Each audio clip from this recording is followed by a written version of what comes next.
안녕하세요. 정치를 품격 있게 풀어드리는 정치클래스TV의 심상만입니다. 오늘은 한국의 웹툰은 제2의 마블 콘텐츠가 될 수 있을까란 주제로 이야기해 보겠습니다. 한국에는 엄청난 IP가 존재하며 웹툰, 웹소설 등에서 인류 IP를 배출하고 있습니다. 지난달 25일 한국에서 열린 라이선싱콩 2021에 참석한 와패드 웹툰 스튜디오의 테일러 그랜트 글로벌 애니메이션 총괄은 한국 시장을 주목해야 한다며 이렇게 강조했습니다. 그는 넷플릭스와 같은 OTT 플랫폼 덕에 더 다양한 문화의 콘텐츠가 노출될 수 있었고 오징어 게임 같은 순수한 오리지널 버전이 전 세계적인 사랑을 받게 됐다고 덧붙였습니다. 한국 웹툰이 전 세계인에게 통용되는 매력적인 원천 콘텐츠로 부상했습니다. 2003년 국내에서 웹툰이 시작됐을 때 그 누구도 상상할 수 없었던 한국 웹툰의 세계화가 지금 현실로 다가온 것입니다. 지금부터 글로벌 시장으로 외연을 확장해가고 있는 한국 웹툰의 현주소를 살펴보겠습니다. 미디어 간의 융복함의 자유도가 높아지는 트랜스미디어 환경에서 웹툰은 매력적인 장르입니다. 하나의 세계관 아래에서 이야기를 전개해 나가는 방식이나 원작의 세계관을 확장시키는 과정이 다른 장르에 비해 훨씬 수월하다는 점에서입니다. 그 대표적인 예가 넷플릭스 시리즈 지옥입니다. 지옥은 연상호 감독의 2003년 단편 애니메이션 지옥 두 개의 삶의 세계관을 확장시킨 동명 웹툰이 원작입니다. 34분 분량의 두 개의 에피소드가 전개되는 원작의 짧은 이야기 세계는 웹툰 지옥에서 좀 더 정교해지며 풍부한 결로 확장됐고 이는 다시 6부작 드라마로 매체 전환되었습니다. 이처럼 웹툰의 매체 전환 현상은 영상 콘텐츠 플랫폼의 글로벌화가 가속되면서 새로운 국면을 맞이했습니다. 이미 글로벌 플랫폼이 구축된 게임, 영화 장르와 좀 다른 형태의 글로벌 OTT 플랫폼인 넷플릭스, 디즈니 플러스, 애플 TV 등은 드라마, 리얼리티 쇼, 영화, 게임 등의 모든 영상 장르를 포괄하는 새로운 형태의 서비스를 제공하고 있습니다. 이들 OTT는 좀 더 수익을 확대하기 위해 새로운 영상 콘텐츠를 찾았고 그 과정에서 한국의 웹툰과 웹툰 원작의 매체 전환 콘텐츠의 가능성을 발견했습니다.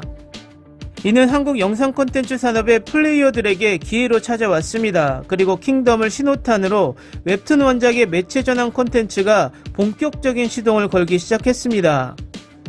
2019년 1월 넷플릭스 오리지널 드라마로 전 세계에 소개된 킹덤 시리즈는 미국 영화 드라마 정보 사이트인 IMDb 인기 순위 9위, 2년 연속 뉴욕타임즈 최고 인터내셔널 TV 드라마 탑10 등에 오르며 전 세계적인 성공을 거뒀습니다. 킹덤 시리즈의 원작은 웹툰 신의 나라 버닝헬 중 신의 나라로 양경일이 그림을, 킹덤 시리즈의 극본을 담당한 작가 김은희가 스토리를 맡았습니다. 당시 김 작가는 역병사극이라는 소재의 한계와 한국의 드라마 시장 규모에서 감당하기 힘든 규모의 제작비가 투입될 수밖에 없다는 점을 들어 신의 나라의 영상화가 어려울 것 같다는 생각을 밝히기도 했습니다. 결과적으로 킹덤 시즌 1의 성공으로 국내 영상산업 플레이어들은 창작 측면에서는 이야기의 소재 및 표현 규모의 확대를, 산업 측면에서는 글로벌 제작 및 유통 플랫폼에서 수익 창출을 극대화할 수 있는 기회를 얻었습니다. 동시에 기존 드라마나 영화와 비교해 보다 자유로운 이야기 세계를 다루었던 웹툰의 원천 콘텐츠로서의 가치도 높아지기 시작했습니다. 그렇게 스위트홈, 쌍가포차, 이태원 클라스, 경이로운 소문, 타인은 지옥이다, 여신강림, 이미테이션 등의 드라마와 시동, 강철비, 신과 함께 완투 등의 영화가 웹툰 원작에서 매체로 전환되었습니다. 혹자들은 말합니다. 작금의 국내외 상황을 보면 한국이 제2의 마블 탄생지로 거듭날 수 있을 것이라고.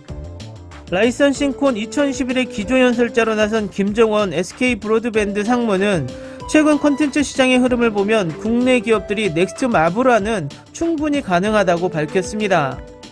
그는 한국의 웹툰과 웹소설 등 강력한 원천 IP를 가지고 있고 제작사가 대용화되면서 제작 역량 또한 글로벌 수준에 이르렀다고 설명합니다. 실제로 이를 지향한 국내 기업들의 움직임은 활발합니다.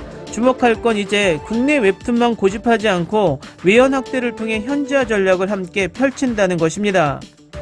네이버 웹툰은 해외에서 라인 웹툰이라는 이름으로 저변을 확대했으며 이제는 웹툰이라는 브랜드로 글로벌 100개국 이상에서 앱 서비스를 진행하고 있습니다. 이미 만화라는 콘텐츠 형식 자체로는 마블을 훨씬 넘어서는 성과입니다. 네이버 웹툰은 해외 공략을 위해 작품 수를 공격적으로 늘려가고 있습니다. 2019년 150편대에서 2021년 400편대로 2년 만에 거의 2.7배에 가까운 작품을 연재하고 있는데, 해당 작품의 상당수는 외국어로 번역돼 전세계 라인 웹툰 플랫폼에서 제공되고 있습니다. 또한 네이버 웹툰은 웹툰뿐만 아니라 밀접하게 연결되어 있는 웹소설 분야의 북미 강자인 와패드를 인수해 시너지 효과를 창출하고 있습니다. 카카오도 지난 5월 북미 웹툰 플랫폼 타파스와 웹소설 플랫폼 레디시를 인수했습니다. 특히 무료 연재 위주로 운영되는 타 플랫폼과 달리 레디시는 전체 매출 90%가 자체 오리지널 IP에서 나온다고 카카오 엔터테인먼트는 전합니다. 이진수 카카오 엔터테인먼트 대표는 타파시와 레디시 인수를 통해 글로벌 콘텐츠 기업으로 또 한 번 진화하는 계기를 맞았다며, 글로벌 플랫폼 네트워크 확장에 한층 더 박차를 가할 계획이라고 밝혔습니다. 어떤 생물이든지 토양의 양분이 충분하지 못하면 말라 죽고 맙니다.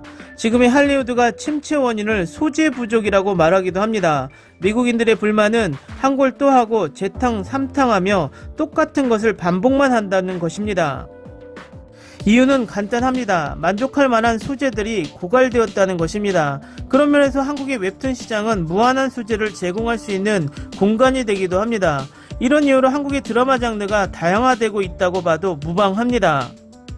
어찌되었든 한국은 일본처럼 만화를 실사화해서 대실패보단 아직까진 웹툰을 실사화해서 성공한 결과가 많이 있습니다.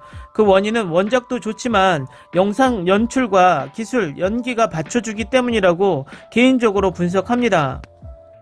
과연 우리 웹툰 시장이 제2의 마블 시장이 될 수 있을까요? 그것을 지켜보는 일도 즐거운 일 같습니다.